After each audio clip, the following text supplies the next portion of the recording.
bastos, gago, barumbado, mamamatay tao. Yan yung bansag sa iyo ng mga kritiko.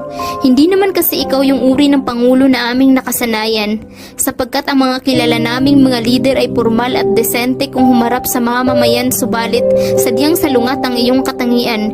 Ikaw lang naman kasi yung natatanging pangulo na bumastos sa mga pari at simbahan.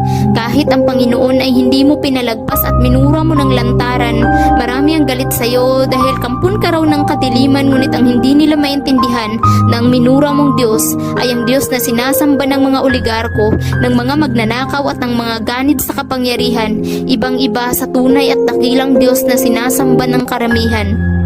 Hindi man kami laging sang-ayon sa iyong pananalita, ngunit labis kaming nagpapasalamat sa nagsusumigaw mong mga gawa. Oo, minsan hindi maganda ang iyong imahe sa publiko, ngunit sa kabila ng lahat ay di may pagkakailang labis kang minamahal ng milyon-milyong mga Pilipino.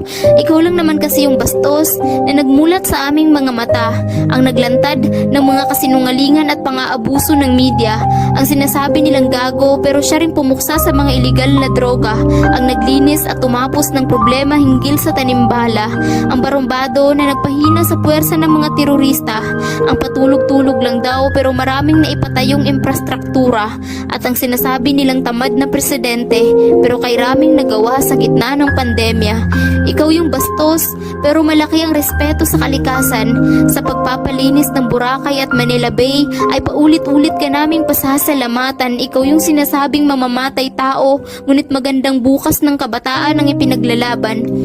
Marami man ang galit dahil wala ka raw pakialam sa karapatang pantao. Oo, karapatan ng mga kriminal na napapatay ng mga pulis at sundalo dahil para sa'yo, mas mahalaga ang buhay ng bawat inosenteng Pilipino.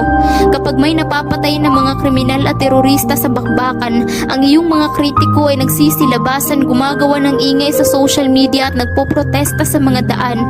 Pero kay sakit sa pakiramdam, natikom ang kanilang mga bibig kapag ang napapatay ay ang mga pulis at kasundaluhan. Ikaw lang yung leader na may pakialam, ang pangulo na nagpakita ng pagmamahal sa mga sundalo at mga kapulisan, ang nagbigay ng malasakit sa mga Pilipinong ng ibang bayan, ang presidente na tumugon sa hinagpis ng mga magulang, ang nagbigay daan sa pagsuko ng libu-libong mga terorista, at ang nagsilbing tulay sa pagbabagong buhay ng mga kabataang nalulung sa iligal na droga. Hindi sapat ang ilang taon mong panunungkulan, itinaas mo ang pamantayan ng isang leader na dapat ay humahawak sa pinakamataas na kapangyarihan. Pero sabi nga nila na mas mabuti na yung nabigyan mo kami ng kahit 6 na taon kaysa sa hindi man lang kami nabigyan ng kahit konting pagkakataon. Ang pagsaludo sa iyo ay hindi sinyalis ng pagiging isang panatiko. Masama bang purihin ka at pasalamatan sa pagiging isang mahusay na pangulo dahil sa kabila ng mga walang kabuluhang mga kritisismo at sa pilit na pagpapabagsak sa iyo ng mga oligarko, wala kang ibang kakampi kundi kaming mga Pilipino. Hindi kami handa sa pag-alis mo sa pamahalaan, ngunit wala kaming magagawa kundi harapin ang masakit na katotohanan. Magwawakas man ang iyong panunungkulan at babalik ka man sa pagiging isang sibilyan, mag-iiwan ka naman ng katiyakan sa aming mga puso't isipan.